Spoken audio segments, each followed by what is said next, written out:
chien, je le cherche partout. Où est donc passé ce chien?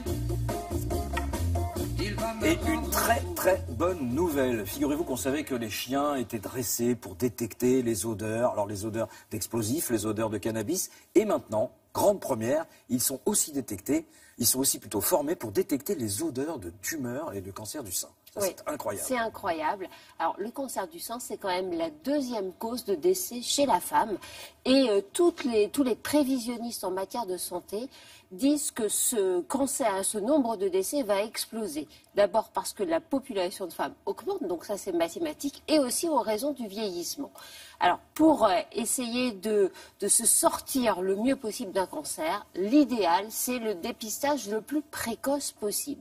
Et normalement, 9 fois sur 10, on peut parfaitement être guéri après un cancer du sein. Mais là encore, tout est une question de dépistage et puis aussi parfois de type de cancer. Une femme incroyable, Isabelle Fromentin, qui est infirmière et chercheuse à l'Institut Curie, travaillait sur les tumeurs de manière générale et plus particulièrement les tumeurs du sein et sur les odeurs dégagées par ces tumeurs chez les patientes. Et puis au cours de son travail, elle s'est dit finalement, si ces tumeurs sont capables de dégager une odeur, peut-être est-il possible de les dépister en utilisant un animal, en l'occurrence un chien, qui est capable de sentir ces odeurs. Alors quand on parle d'odeur de tumeur du sein, vous et moi, on est incapables de sentir cette odeur. Ce sont des substances volatiles très subtiles qu'on ne peut pas sentir comme ça.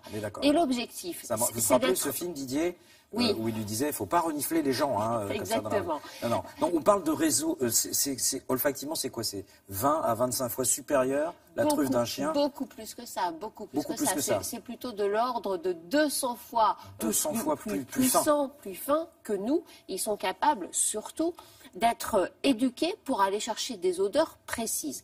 Et en fait, en menant sa recherche, cette infirmière a réussi d'abord à fonder une équipe autour d'elle, à lever des fonds. Parce que quand on dit on va dépister le cancer du sein avec des chiens renifleurs, au départ, on est un peu pris pour... une folle. Pour une folle, je ne sais pas, mais enfin, en tout cas pour des gens un peu spéciaux, pour des originaux. Finalement, elle a mené à bien ce projet. Vous allez voir, elle va vous expliquer la genèse du projet et comment les chiens sont éduqués et ça donne un résultat incroyable. Je peux déjà vous dévoiler ce chiffre. Aujourd'hui, les chiens sont capables, sur les tests réalisés, de dépister 100% des tumeurs qui leur sont présentées. Regardez.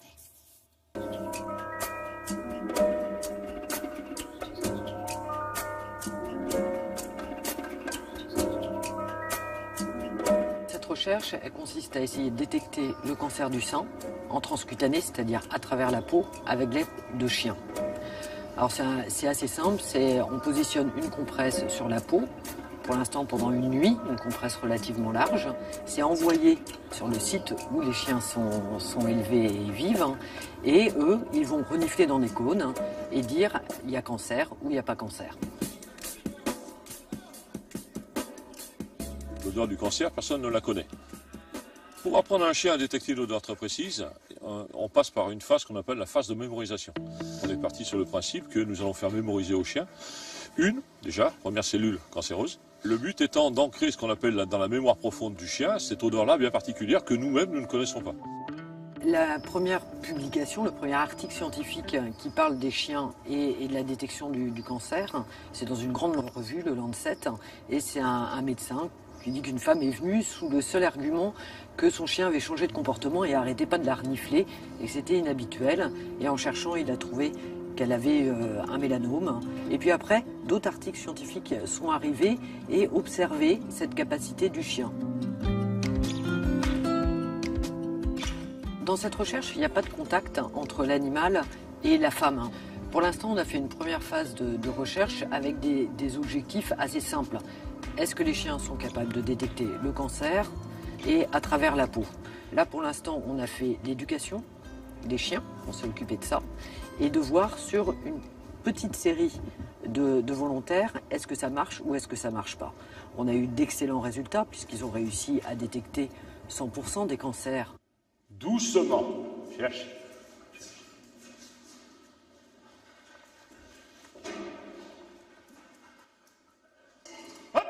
Pour attirer le chien sur l'odeur que l'on cherche, l'odeur du cancer, on va associer un jouet, c'est un boudin de motivation, à une odeur particulière qui est l'odeur du cancer. À chaque fois que nous avons présenté au chien une cellule cancéreuse, parmi d'autres odeurs neutres, à chaque fois il l'a trouvée. Donc ceci sur les 2 chiens.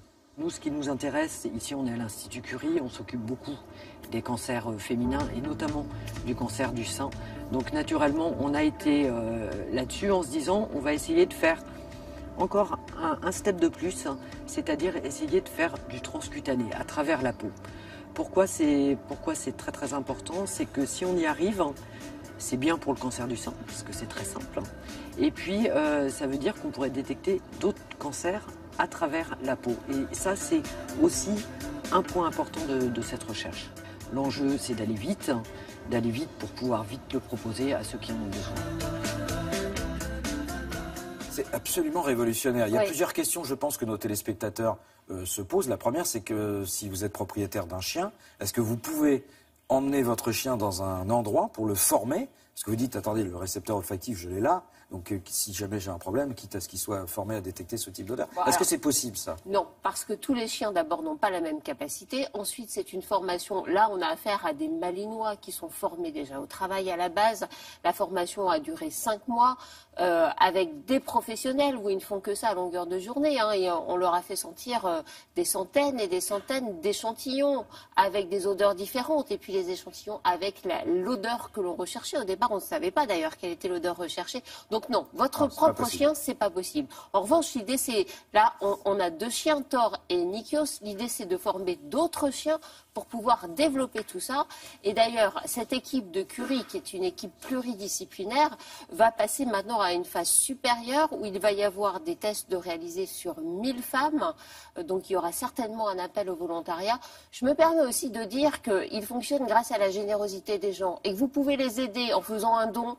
L'Institut Curie en a bien besoin, et notamment cette équipe du projet CADOG. Je vous ai mis le petit lien sur notre site internet parce que franchement, ça le mérite. Et ça va aussi permettre, dans un deuxième temps, de pouvoir utiliser des chiens dans des pays émergents qui n'ont pas tous les moyens diagnostiques dont on dispose dans les pays plus développés.